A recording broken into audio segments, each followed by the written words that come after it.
Hi friends, welcome to my class.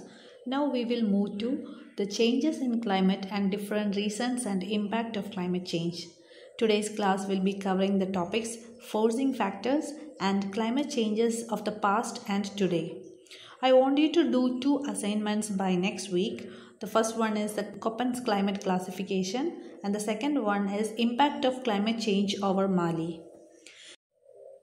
Climate shows the mean weather pattern of an area over a period, say 30 years. Climate change actually indicates the variation of these means. It can be regional or global. Climate of the earth was changing throughout its history in different time scales. Ice ages, interglacial periods, warming periods are a few prominent examples. Global warming is the recent climate change. This graph shows the past variations of different parameters reconstructed from Vostok ice core from Antarctica, that is for a 4 lakh period. Red line represents the reconstructed temperature. It shows large fluctuations over the time, indicating climate change, that is ice ages and warm periods. Paleoclimate reconstructions we will learn later in this module. So now, how does the climate change is the main question. There are some factors that have capacity to trigger or actually alter the climate. They are called climate forcing factors.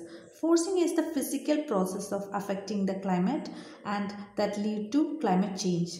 They act from both internal and external sources and are both natural and anthropogenic, that is man-made. Now we will see in detail about the forcing factors.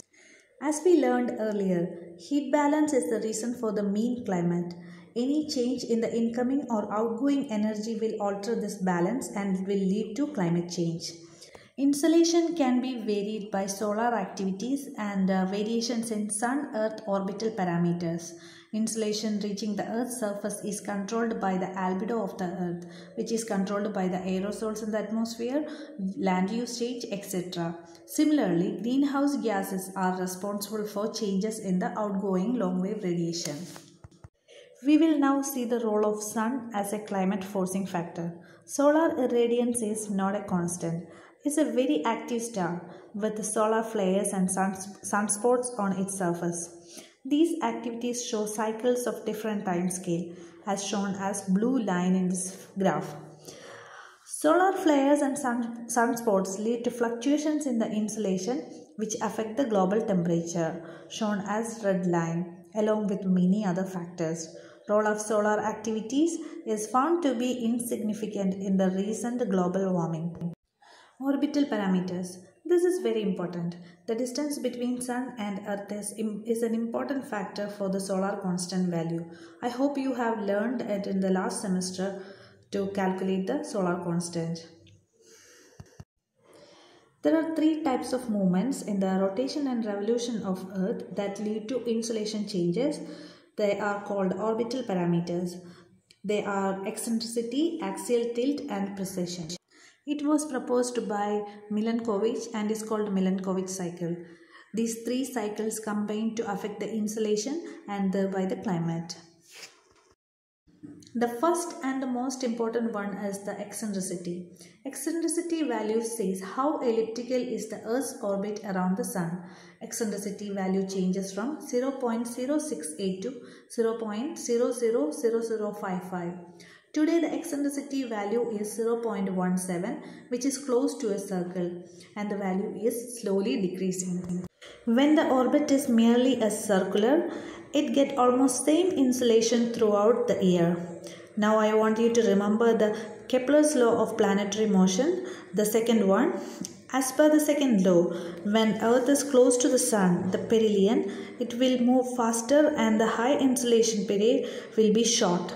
At the same time, when the Earth is farther from the Sun, the aphelion, Earth will move slowly. Low insolation period will be high. So, when ellipticity is high, average insolation will be low throughout the year. And when the orbit is merely circular, average insolation will be high. Earth's ellipticity variation occur in a cycle of 10 kilo-year cycle, that is 1 lakh year. High ellipticity generally lead to ice ages as the insolation is less. Next is the axial tilt or obliquity. It is a change of rotation of axis of Earth from the orbital plane between Sun and Earth. It varies between 22.1 and 24.5. The current value is 23.44 degrees and it is in a decreasing phase. It is a cycle of 41 kilo-year. Seasons will be more amplified when the tilt is high. You must have learned how seasons occur in both the hemispheres in the last semester. When the axial tilt is high, summers will be more hot and the winters will be more cold as it points more towards and away from the sun. On the other hand, low axial tilt value leads to mild summers and mild winters. Ice concentration is more at the poles. Mild summers lead to less melting of ice and thereby polar ice sheet will have a net growth during low axial tilt period. Next is the axial precession. You must have seen spinning tops. The axis of rotation of spinning top itself show a rotation. Just like that, Earth's tilt axis show a wobbling relative to a fixed star. It shows a cycle of 26 kilo-year. Now the axis of rotation point towards the Polaris. 13,000 years back, the North Star was North Polaris. It was Vega. This controls the timing of seasons. Today, the northern hemisphere has winter during December and summer during June, but it was the opposite 13 kilo-years back due to axial precession change. So all these three parameters affect the intensity and distribution of insolation on Earth. Next climate forcing factor is meteorites. While they burn in the atmosphere, they eject lot of dust and ash, which block the insolation by scattering and reflection. This will result in a reduction of global temperature. Volcanic eruption is an internal climate forcing factor. Volcanic aerosol and ash will be spreaded in the atmosphere and even they reach up to the stratosphere. These aerosols reflect more sunlight and lead to atmospheric cooling. While volcanic carbon dioxide is a greenhouse gas which can promote warming of the atmosphere. This is a picture showing the eruption of Mount Pinatubo occurred in 1991. The ash and dust loading in the atmosphere made a temperature reduction of 1 degree Celsius in the next 2 years. Feedback mechanisms are internal processes. It is defined as some process, the effect of which can affect the climate forcing, or processes that can either amplify or diminish the effect of climate change. If a feedback process increase the initial warming, it is called a positive feedback, or a process decrease the initial warming, it is called a negative feedback. For example, ice albedo feedback is a positive feedback. In warm climate, more ice will be melted and more land or ocean will be exposed. This will reduce the albedo of Earth and then more insolation will reach the Earth's surface.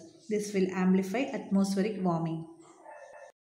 On the other hand, at lower temperatures, more ice will be deposited and their melting will be low. This will increase the albedo of Earth that will again reduce the insolation and will amplify cooling. Thus, ice albedo feedback is a positive feedback. Carbon feedback is another positive feedback. Hot climate lead to warm ocean. Carbon dissolving capacity of ocean decreases with temperature. So less carbon dioxide will be dissolved in the water and the ocean productivity or carbon fixing will be less. So atmospheric carbon dioxide concentration will be high and thus greenhouse effect increases, which warm the atmosphere again. On the other hand, at lower temperatures, ocean dissolve more carbon dioxide and the greenhouse effect will be less, which lead to lowering of the atmospheric temperature. Cloud cover feedback is an example for negative feedback. Hot climate lead to more evaporation and thereby more cloud formation. This will increase the albedo of the Earth and will block more insolation, leading to cooling of the atmosphere. There are many more feedback processes occurring in the atmosphere. Greenhouse gases are an anthropogenic forcing factor. Their concentration on the atmosphere produce warming. They are capable of absorbing infrared radiation from the Earth's surface, the outgoing long-wave radiation. This table shows the greenhouse effect potential of some gases and their abundance in the atmosphere. You can see water vapor is a greenhouse gas. It can produce a positive feedback in the global warming. In warm atmosphere, evaporation and the atmospheric moisture content increases, which lead to increased greenhouse effect and global warming. Greenhouse gas concentration in the atmosphere is increasing after the Industrial Revolution, and thereby we are facing a rapid climate change called the global warming. Aerosols are another climate forcing factor which can reach in the atmosphere through volcanic eruption, meteoric burning, forest fire and other human activities. Aerosols have effect on climate in two ways. First is the direct effect, reflecting the insulation to outer space, which will in turn bring the global temperature down. But the deposition of aerosols such as black carbon on ice sheet will reduce the reflectivity of ice sheets and thereby decreasing the albedo. Second is the indirect effect. They help to form more clouds as they are good cloud condensation nuclei. Increased cloud will decrease the albedo of the earth and thereby a net cooling effect. Land use change is another forcing factor. It can alter the energy flux pattern, wind pattern, water budget and especially the albedo of earth and can lead to climate change from local to global scale. Now, this is a picture showing the radiation changes occurred due to many radiative forcing factors such as greenhouse gases and aerosols. Radiative forcing values are calculated as the relative changes compared to the pre-industrial era, that is 1750s, and expressed in watts per meter square. This is an actually important figure. Here the red color means warming and blue means cooling by different forcing factors. The net anthropogenic effect is almost 1.6 watts per meter square increase in the radiation, that is warming, which is shown at the bottom panel. See the individual components and how much is their global mean radiative forcing. Gases like CO2, N2O, CH4 and halocarbons, stratospheric water vapor, etc. cause warming. Tropospheric ozone causes greenhouse effect which warms the atmosphere, while stratospheric ozone leads to blocking of UV radiation and leads to cooling. Human land use changes reduced the albedo and led to cooling, while black carbon deposition at ice sheet decreased the albedo and led to warming. Aerosol in both direct and indirect ways made an overall cooling effect, and so on. So the total net anthropogenic radiative forcing led to a warming effect. Global warming is the recent climate change. It is a warming of the atmosphere generally occurred after the Industrial Revolution. Fossil fuel burning load lot of carbon dioxide in the atmosphere, which is a primary reason for the increased greenhouse effect of the atmosphere and thereby global warming. Ice ages are long episodes of cold periods. They have occurred when all or some of the above explained forcing factors favor or trigger cooling. Prolonged cooling results in the expansion of continental and polar ice sheets. The graph shows the reconstructed temperature and other parameters from an ice core from Antarctica. Period of very low temperature are visible red lines which indicate the ice ages. Last glacial period occurred from 115 kiloyear to 11 kiloyear. Now it is a warming period.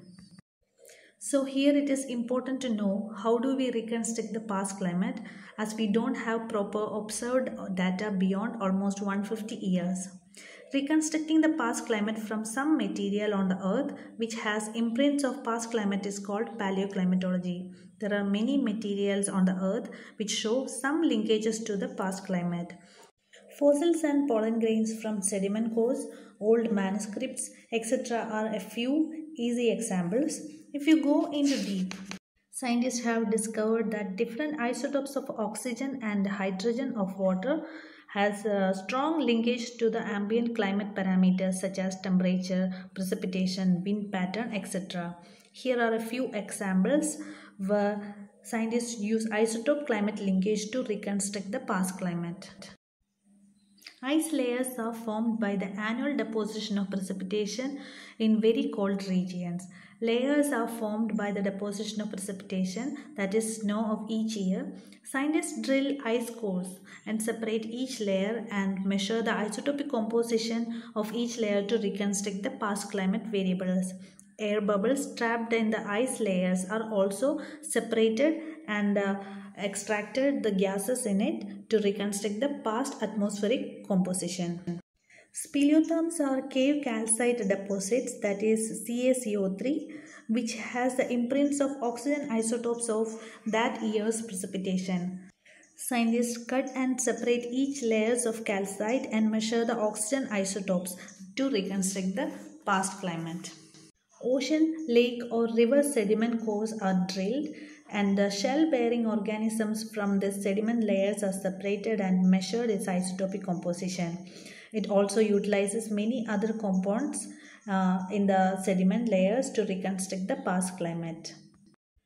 Corals grow each year, leaving the calcite shells behind, making layers throughout its life. Paleoclimatologists separate these layers and measure oxygen isotopes, along with many other elements, to reconstruct the past ocean temperature variations. Scientists also make use of ring-bearing trees, the annual growth of trees depending on how much rainfall it got that year. Ring width will be less during a dry year and will be more during a wet year. The isotopic composition of alpha cellulose of these tree rings also fingerprints the precipitation characteristics of that year. So I'm winding up today's class. Thank you.